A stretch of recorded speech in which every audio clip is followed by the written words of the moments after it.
غرض جب طالوت فوجیں لے کر روانہ ہوا تو اس نے ان سے کہا کہ خدا ایک نہر سے تمہاری آزمائش کرنے والا ہے۔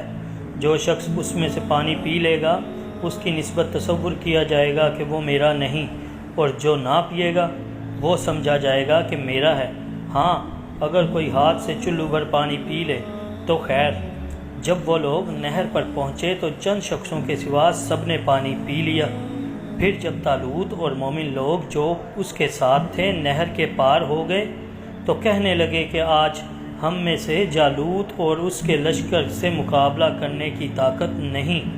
اور جو لوگ یقین رکھتے تھے کہ ان کو خدا کے روبرو حاضر ہونا ہے، وہ کہنے لگے کہ بسا اوقات تھوڑی سی جماعت نے خدا کے حکم سے بڑی جماعت پر فتح حاصل کی ہے، اور خدا استقلال رکھنے والوں کے ساتھ ہے۔